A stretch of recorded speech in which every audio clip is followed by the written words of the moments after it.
안녕하세요. 아나운서 양지은입니다. 어제 행사에 이어서 오늘도 알찬 내용으로 인권경영 선포식 2부 행사를 이어가도록 하겠습니다.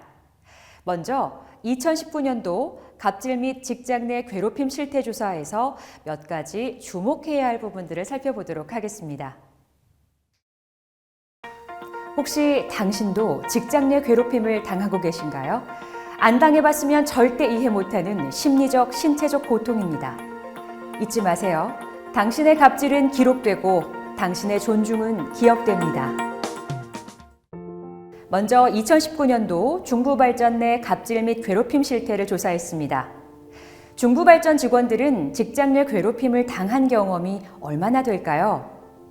조사 결과 최근 1년 동안 직장 내 괴롭힘을 경험한 직원이 무려 64%로 나타났습니다.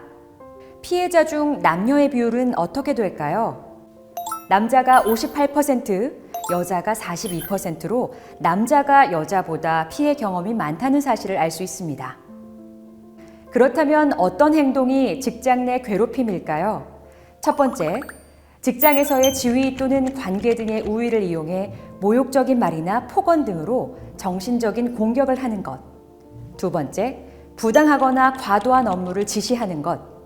세 번째, 소외시키거나 무시를 하는 등 따돌리는 것 등의 사례가 있습니다. 가해자의 연령대를 살펴보면 36세부터 40세가 11%, 41세부터 45세가 24.2%, 46세부터 50세가 48.2%, 51세부터 55세가 16.6%를 차지하는 것으로 조사됐습니다. 특히 40대에서 50대가 무려 72.4%를 차지하는데요. 이를 통해 40대에서 50대에 해당하는 3직급의 고참 차장이나 이 직급의 선배들에 의해 직장 내 괴롭힘이 심각하다는 것을 알 수 있습니다. 입사 2, 3년 차인 20에서 30대 직원 587명에게 물었습니다. 기성세대로부터 부당한 대우를 느낄 때가 언제인가요? 라는 질문에 무려 50.4%가 상사의 권위에 눌려 부당한 시선을 느껴본 적이 있다고 답변했습니다. 이 밖에도 몇 마디로 나를 판단해버려서 상사와 대화할 의지가 꺾인다고 답변한 사람이 21%, 고충 상담 시 뭘 모른다, 경험이 부족하다, 나 때는 말이야 등의 꼰대적 표현을 자주 쓴다고 답변한 사람이 15.6%로 나타났습니다. 이 결과를 통해 20, 30세대는 표정, 말투, 눈빛 등 포괄적으로 인권 감수성에 예민한 반면 40, 50세대는 갑질과 직장 내 괴롭힘이 큰 잘못을 했을 때만 발생하는 것으로 인식해 갑질에 대한 세대 간 인식 격차가 심각하다고 볼 수 있습니다. 업무를 포함해서 상사와 하루에 대화하는 시간은 얼마나 될까요? 30분 이상 상사와 대화하는 사람이 8%, 20에서 30분 정도 상사와 대화하는 사람이 16%, 10분 이내로만 상사와 대화하는 사람이 76%로 조사됐습니다. 그렇다면 상사와 대화하지 않는 이유는 뭘까요? 응답자 중 32%가 사내 메신저와 전자결제로 주로 업무 처리한다고 답변했고 68%가 상사가 말을 안 시켜서라고 대답했습니다. 이러한 결과는 부서 내에서 서로 눈을 마주보며 대화하고 소통하는 방법을 확대하는 등의 부서장의 역할이 매우 중요하다는 사실을 말해줍니다.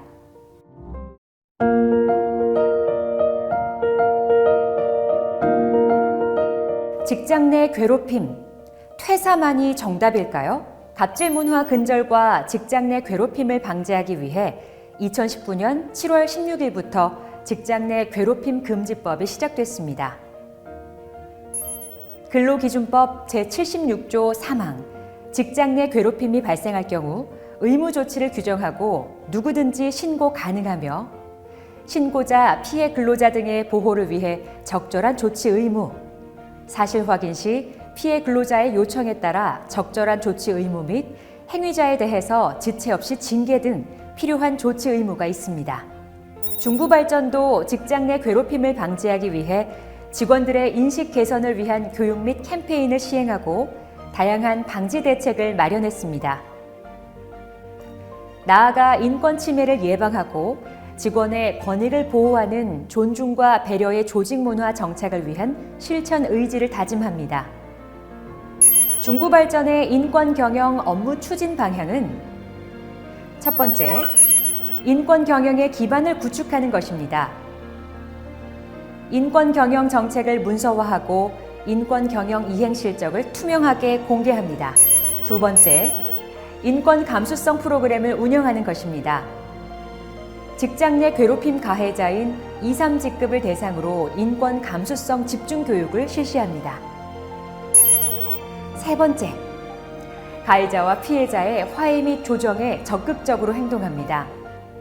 인권 전문가를 위촉하고 인권 침해 발생 시 갑질 요건 법률 및 노무 상담 서비스를 제공합니다.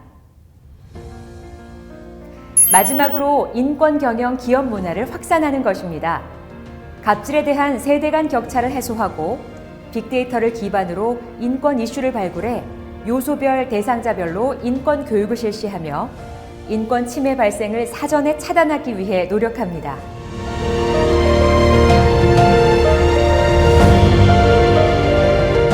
우리는 함께 일하는 동료입니다.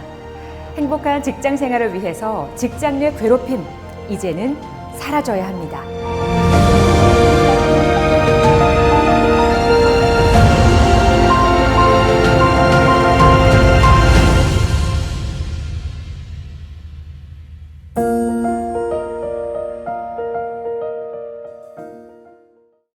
이번에는 세계적 기업의 인권 경영 사례에 대한 소개 영상을 함께 감상하시겠습니다.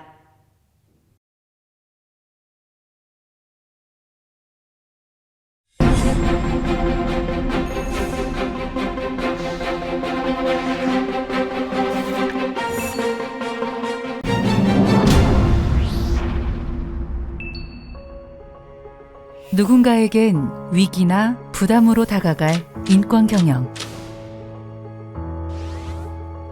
아무리 노력해도 달성하기 힘든 쉽지 않은 길이기 때문일 겁니다. 그러나 누군가는 이를 향해 나아가고 있습니다.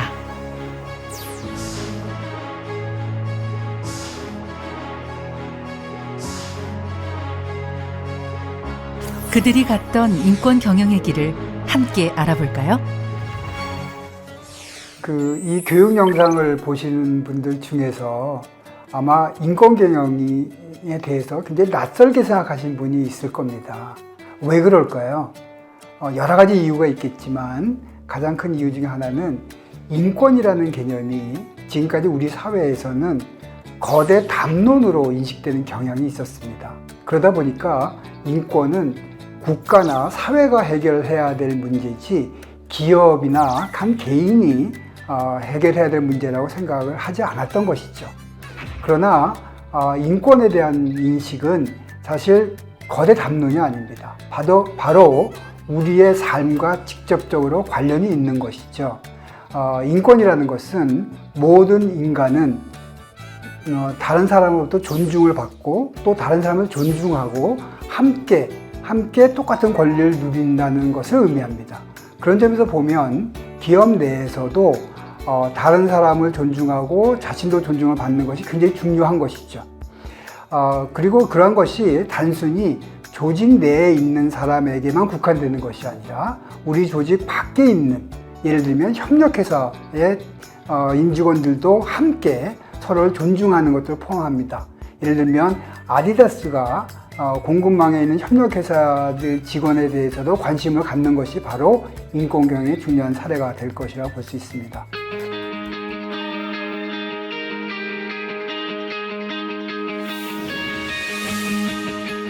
기업이 인권 경영하려 할 때 반드시 필요한 것. 첫째, 고위 경영진의 지지와 노력. 둘째, 문서화된 정책 개발. 그리고 셋째, 적극적인 실천 의지와 노력입니다. 뿐만이 아니고 인권은 구호에 그치는 것이 아닙니다. 우리의 삶과 밀착되어 있기 때문에 실질적으로 실천하는 것이 중요한 것이죠. 그런 점에서 보면 실제로 실천하고 있는지 여부를 항상 따져보고 무엇이 부족한지 무엇을 개선해야 되는지 하는 노력이 절실히 요구됩니다.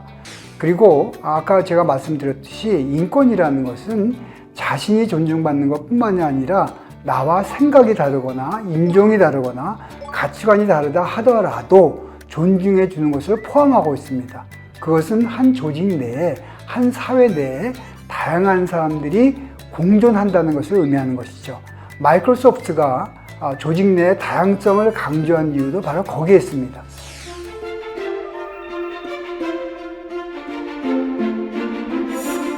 인권 경영을 내재화하기 위해선 다양성을 포용하는 것이 필요합니다. 수많은 개성을 가진 사람들이 차별 없이 받아들여지는 것. 그것이 바로 인권 존중이죠. 세계 최대의 소프트웨어 기업, 그리고 다국적 기업인 마이크로소프트에는 다양한 개성을 가진 사람들이 모입니다. 이런 기업이 지속적으로 성장하려면 어떤 인권 경영 정책이 필요할까요? 마이크로소프트에서는 개개인의 가치를 존중하는 다양성 포용 정책을 실시 중입니다.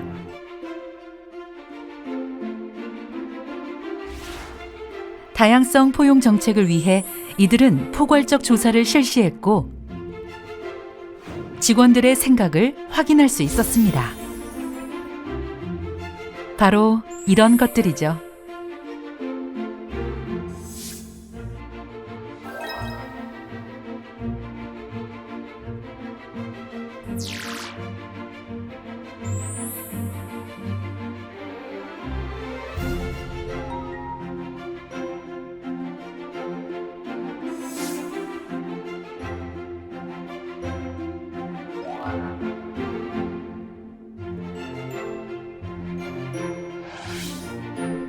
그리고 그 결과 88%의 직원에게서 긍정적인 답변을 얻었습니다.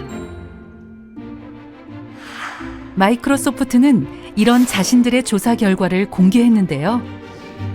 직원들의 인구학적, 문화적 구성, 남녀 간 임금 격차에 이르기까지 조사 내용은 단독 보고서로 발간되었으며 홈페이지를 통해 모두가 열람할 수 있습니다. 그러니까 기업의 효율성을 높이는 것뿐만이 아니고 서로 다른 가치를 가진 사람들이 존중받고 함께 삶을 사는 것을 추구하고 있는 것이죠. 인간은 단순히 물질적인 것만 가지고 행복해지지 않습니다.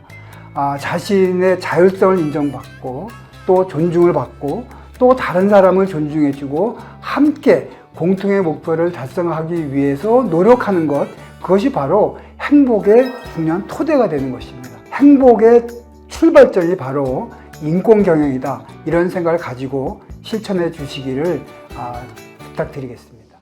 인권 경영이란 단지 기업의 운영 방식, 시스템에 그치는 것이 아니라 인류 전반에 걸친 인간 존중 문화와 또 더 나은 지구를 위해 삶의 방식을 바꾸는 것이라고 할 수 있습니다.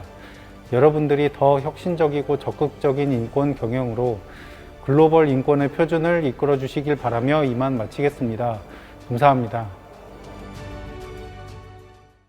1부와 2부에 걸친 인권 경영 선포식을 통해 중부발전 임직원 마음속에 타인에 대한 배려가 마음 깊이 새겨지기를 바랍니다. 이상으로 인권 경영 선포식을 모두 마치도록 하겠습니다. 함께해 주신 여러분 고맙습니다.